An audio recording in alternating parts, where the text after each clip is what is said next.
So I think the biggest, and this is probably where now my brain's starting to get rolling.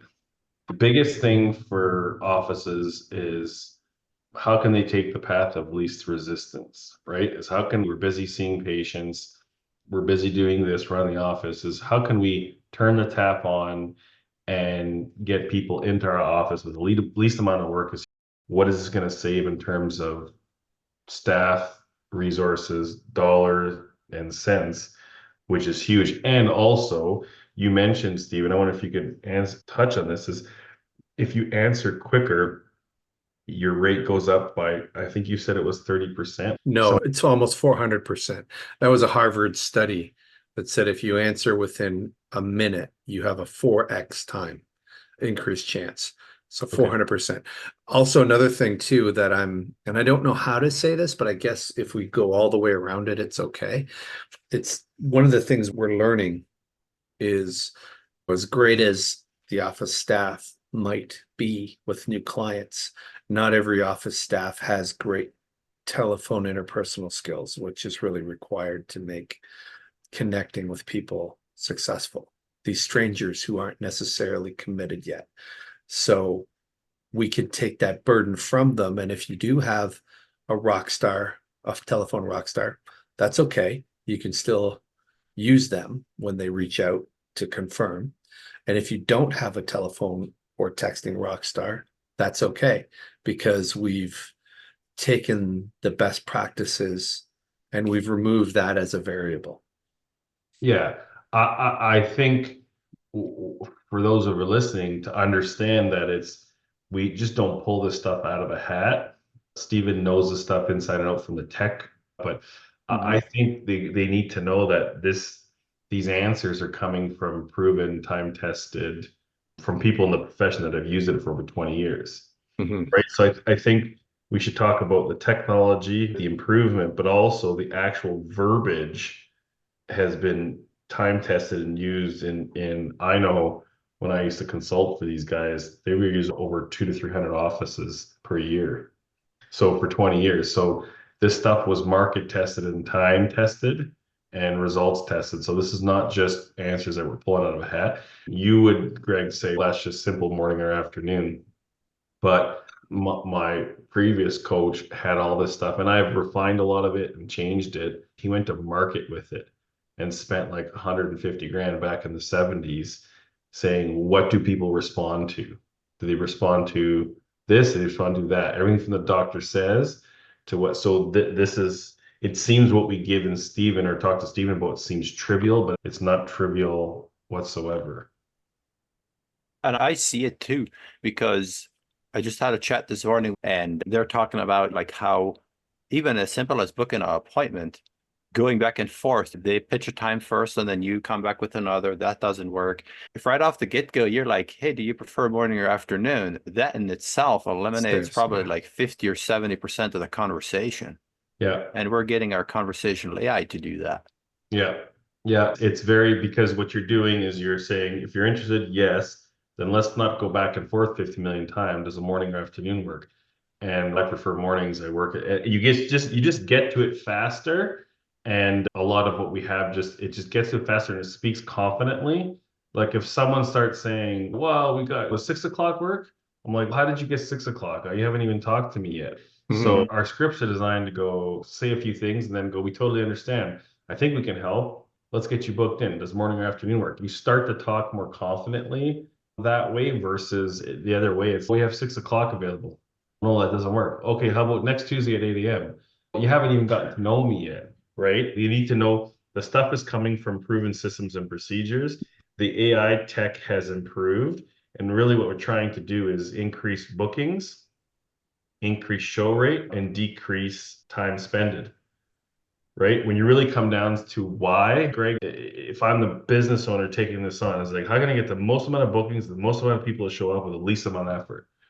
Now, again, I think that from a coaching brain speaks to a whole other problem because you got to be careful of things that you just want to ignore.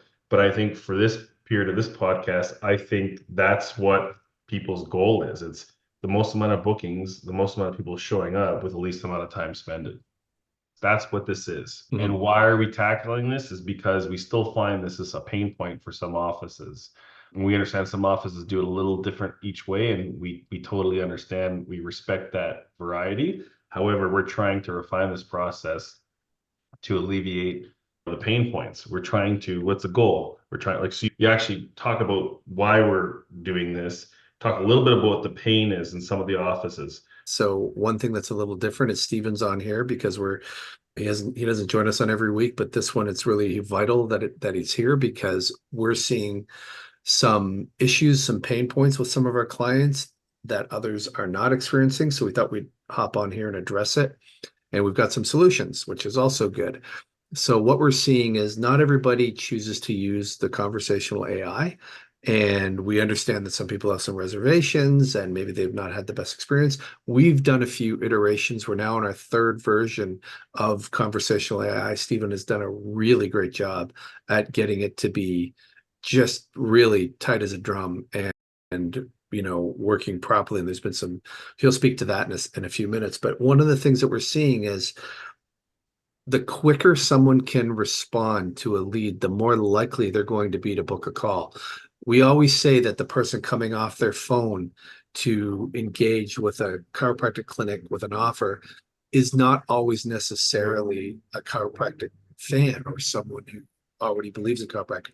So there's a little bit of resistance there, and they have to be dealt with in a slightly different way than, say, your, best patient's relative who hears that you're the person that they need to call. One of the reasons that Angel's on here too is because we've been doing this in his clinic, and pull back the curtain, he had a little bit of resistance and also a eureka moment. We thought we'd share a little bit of that, and I guess I'll just so that's an introduction. How do you get all those leads, as many as possible, into your clinic with the least amount of work, right? I think that's what everybody would want to see is max out. Let's say we get 40 leads. How do we get all 40 of them? Now we know that's not true, but how do we get the most amount of leads into that book without a ton of work? And I flipped on this because in our clinic, we have the resources, we have the time to do this thing, and I'm probably anal to a fault where I want to know what's being said and I want to see what's being said and I want someone pulling the levers.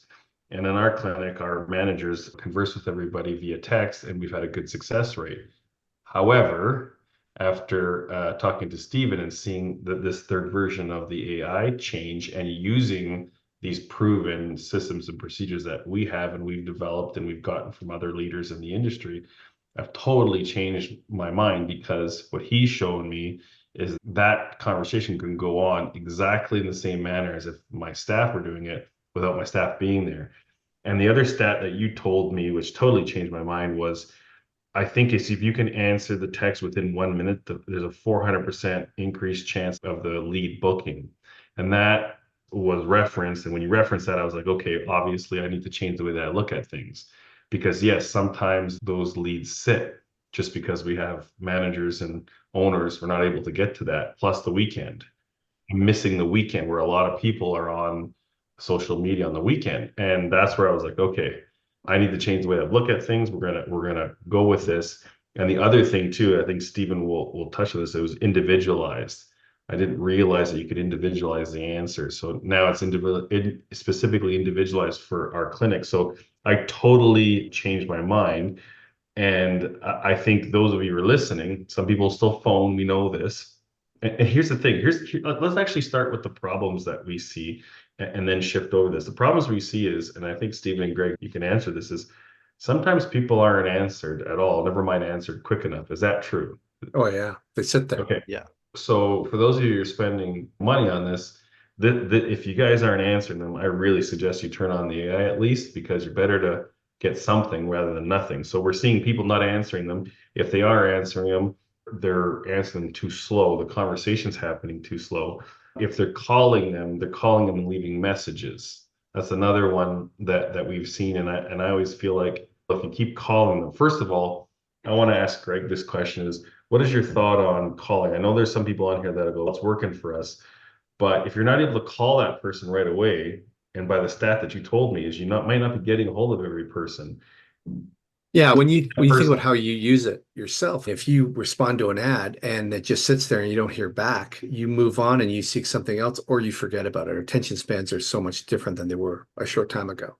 Yeah. So yeah, that instant response when somebody's in that mode is important. And I think too is even if my phone rang, times have changed. I know Mhm. that from 15, 20 years ago, right? If I'm conversing with this ad, and let's say I'm at work or at my kid's soccer game, I might not pick up the phone, Yeah, right? And so this leaving a message and calling might not be as effective as people think it is. yeah. And leaving a message, once you leave a message, I think that closes the window for you having to be able to phone back, right? That's Because once you left the message and continue to call it, it almost crosses a borderline of, I don't want to say too pushy, much. That's too too much. much. Yeah. Yeah. So I always say if you're going to call, which I don't recommend, I recommend doing the AI now. If you're going to call, don't leave a message because it closes the window and you being able to answer. And then not sending paperwork ahead of time, even if the lead has booked, not having some engagement with this person so that you send the paperwork, you get another yes. So those are the problems that we're seeing, right? Those four or five or six things. Now, which preceded Stephen to start to work on this, so we all can work on this so that the booking process improves. I think this is probably a good idea for Stephen to update everybody. What's the difference between the AI you showed us 4 months ago, which I took a look at, versus the one now, which is the one I didn't trust, and maybe that was my fault. But what's the difference between that one and the one that you showed me?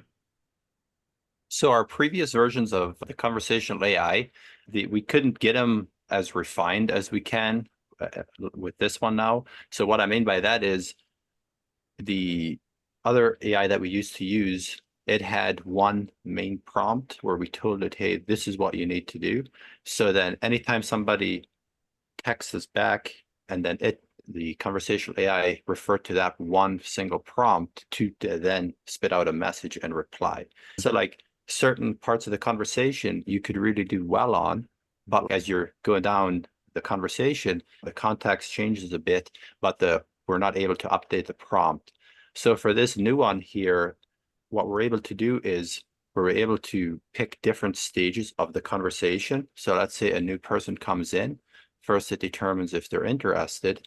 That's the first objective that it has to reach before it moves to morning or afternoon. And then if it figures that out, then it moves over to the other one to pitch times. So Yeah. like like it's a lot more customized at each different stage. Therefore, it has a way better conversation. Like it's like a human-like conversation with Yeah. the person. It's more intelligent, and Yeah. I think it's also individualized, right? So, yes, you have the prompts, but each clinic, and correct me if I'm wrong, you can put the individualized clinic kind of product, like who's the person's name, how much do they charge, what they do. Am I assuming that you can individualize each clinic so the answers will be more specific to them? Yeah, 100%. Like it pulls the clinic name, address, like all of that information into it from the Go High Level platform. And then also, whenever we set up a new client, you get the knowledge base where you can add like let's say you're different, like you do things differently when it comes to insurance or a number of different things. You can actually update that, and that's what it refers to whenever it's having a conversation. Yeah, if you have a modality, if you do different techniques, that kind of, do you accept insurance, not accept insurance? Those things can be individualized. So basically, the conversation is pretty much the same as your receptionist would be. If I'm assuming that correctly, like fairly close now. Yeah, it can be 100% on track. So what your years of experience and trial and error have shown us, like you guys have a really good system and scripts down that you use. So we're able to get the AI to do that exactly. Because what I've Yeah. noticed is sometimes what happens is people come into the system and they're asking certain things, and sometimes we want to answer them right then and there, so we text back like a huge block of text because we want to answer their questions. But in order to get the conversation moving, that's not necessarily the best thing, so then people drop off there. Yeah. So with the conversational AI, we can get it to have the same conversation exactly like we want over and over again. Yeah, with little or no effort. I know for the people that don't understand or where these kind of scripts have come from, they've come from people in our industry and mostly from our consulting practice where these things have been tested, time tested and tested by the market. Like we've tested it like over 15, 20 years ago, and we went to market and tested what patients responded to the most, what language, and even the booking process, the morning or afternoon. You said you couldn't believe how much that changed things when we implemented it because this has been tested by the market already. So I don't want to reinvent the wheel. We took that and we gave it into that AI so that AI can have very similar conversations to what's been working in offices for the last 20 years. There's Well, over, yeah. So and it go ahead. eliminates the learning curve for the admin person too. One of the things we've found is not all admin people have the same comfort level in the with their people communication skills. That's not to take anything away from anybody. Even the ones that are excellent, this frees them up. They don't have to memorize scripts. They don't have to learn anything. It just Yeah.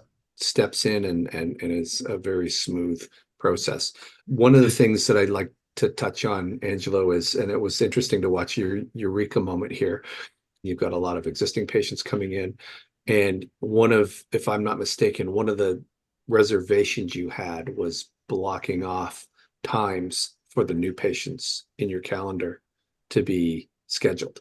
And I wonder if you could speak to that because all of this stuff that we're going through, Dr. Carla actually verified where she had no problem booking when she gets hold of people. The only one she sometimes lost was when she didn't know what her schedule was like, so she couldn't book them in right away, maybe over the weekend or something. And the ones that she was able to confirm with sooner were the ones that showed. And that's why you guys have such a high show rate. Yeah, yeah. So what I was when we're setting up this AI, I said I can't give you new patient times because they're mostly full. So you Mhm. want Tuesdays at 10 o'clock? I could give that time to you, but there's no way I could tell the patient that would work. So I was reserved about that. But what I learned was Carla was doing that anyway. Dr. Carla, my wife, who on the weekend would manage to go high level because we don't want our staff doing that after hours. But she managed it and she was doing it herself because we really didn't have our schedule from home. It's a closed electronic health record system. So she'd already give them kind of the proposed times where she knew they were probably full already, but at least you conversed with them and got them to, okay, would Wednesday at noon work? And they'd say, yes, okay, I'm going to get to the office on Monday and confirm. So she was already doing that. So that was my, okay, if we're already doing that and she's a human and she can't get to that lead fast enough, what if we just turn the AI to do that, get them to say, okay, yes to 12 o'clock, but then go to our schedule and say, okay, we don't have 12 o'clock this Wednesday, we have 12 o'clock next Wednesday, or we have 12:30. And I think that's where it changed for me is let's give them something that works. And then when the staff comes reach out to confirm, the staff might have to tweak them a half an hour or shift them to another day. So I guess what I'm saying is to give up a little bit of a perfection, we're going to increase our booking chances, right? So instead of trying to be perfect, we're losing out on people through conversations. Let's get everybody in a conversation, and then it might not be perfect at the end, but you can have a whole lot of more people at the end. If that makes sense, the way you And explain it to me, yeah, yeah. and So isn't that imperfection almost a, a benefit as well because it reinforces and helps cement the relationship because there's yet another human conversation between the lead and the booking appointment, the show yeah, time. and I think at some point, this might change in the next 5 years or so, but at some point the staff has to take over. Steven, I think you even know how great you make this AI. At some point, the staff is going to have to take over. So if they get their way all the way to the booking process where they say the next available time is Friday at noon, would that work? And they say yes. Okay, a staff member is going to reach out to confirm that. Now, a staff member has to reach out and confirm that, right? I'm assuming right now that's the way that it is. And that is what we want Okay, people to do. Yeah, just to so be clear. that's right. So in the end, the person has to confirm that. Once it's confirmed, now the patient kind of, it's almost like I think of driving a Tesla. It got you most of the way. Now you're entering the city and you're just, okay, thank you. I'm just going to take this over to park this thing, right? And you're finishing your journey. And the staff comes in, okay, we're confirming 12:30 on Friday. Now we're going to send you the paperwork out and you'll get a reminder Thursday night. So that's a further way when people say there's a lot of no-shows. Well, A, we like to have some human conversation. If you're not having any human conversation and the AI booked it, you're not paying it. Yeah, you might have a no-show, but if you now have the staff take over and say, we're super excited, we're going to be sending your paperwork out to you, and Dr. So-and-so will keep an eye on it, we'll be prepped for you Friday. If you get no response, that might mean that this person hasn't, even though they've said yes, they haven't really confirmed in their own brain or their own mind. So we like to get that paperwork, electronic paperwork back. And by them doing that in our clinic, that makes the show rate like 96%. So if they don't send the paperwork, we send them a human reminder and say, hey, you haven't done the paperwork. If this is not completed before Friday, we're going to assume that this appointment will be given to someone else. Like if you cancel this appointment, right?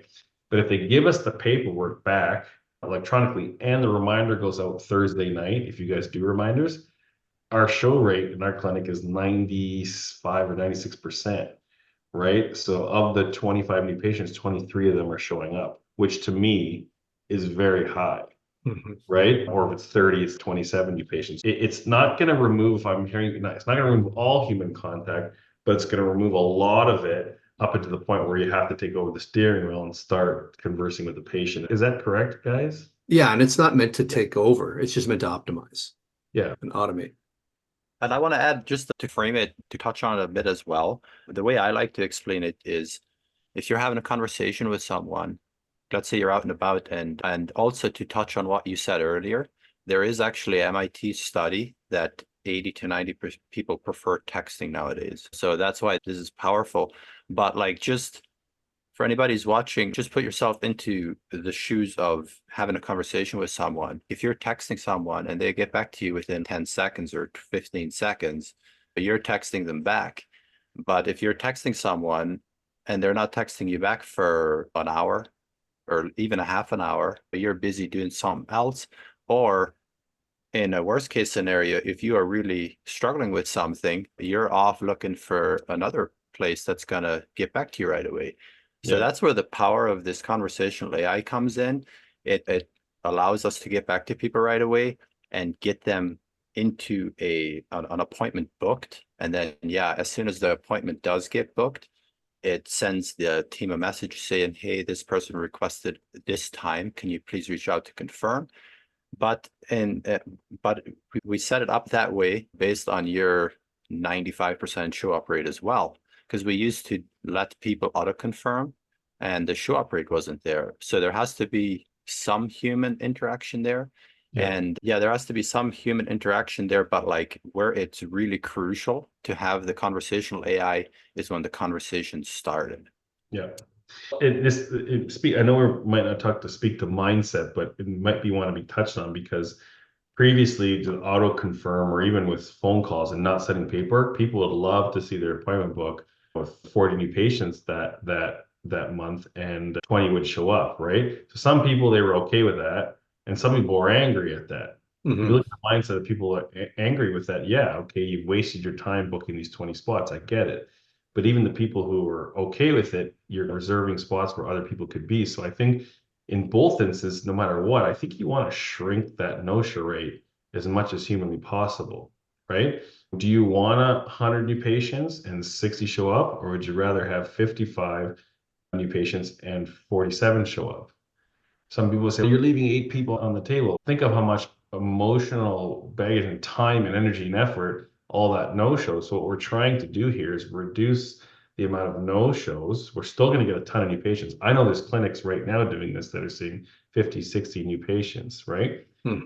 70 new patients, and they're having a tough time with fitting people in. So what we're trying to do for everyone on this call is we're trying to shrink that no-show rate because we don't have time to put up with that kind of stuff. We want people that want to be here, not people that are kicking tires and not 100% sure. So I think we're arriving to close to a one true way of letting the AI pick up, because I believe the texting MIT study is true.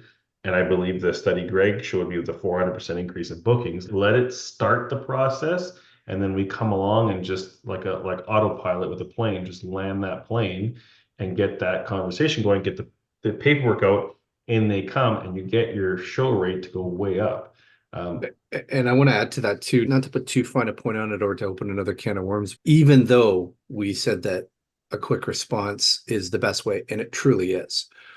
There are still outliers of people who don't respond until a week later, 2 weeks later. Yeah. And if it's left up to humans, we're not going to continue. How do you know to continue up with these non-responsive leads? But the Yeah. system does follow up with those non-responsive leads. And so you're missing out on those outliers as well. That's not really the primary conversation here, but just let the system work is what it comes down to. Let the Yeah. system Okay. work. Beautiful. Good. Excellent. Did we get everything? I think we covered everything, guys. Thanks everybody for tuning in. If you have any questions, I want to mention our new support email. I can put this at the beginning as well, or maybe I'll just clip this and put it at the beginning. Thankfully, we're growing at a nice rate. We've got a lot of new clients, and one of the new things is we have a support email. It's just support@clinicgrowth360.com. And unfortunately, we're not able to necessarily always pick up a call or respond instantly to our personal emails, but our goal is to have a 24 to 48-hour reply. Plus, we have a lot of training videos that might be new since you signed up. So go and check those out. Steven's done some great work showing how to do certain things that are a little frequently asked questions. And I guess that's it, guys. So we're done.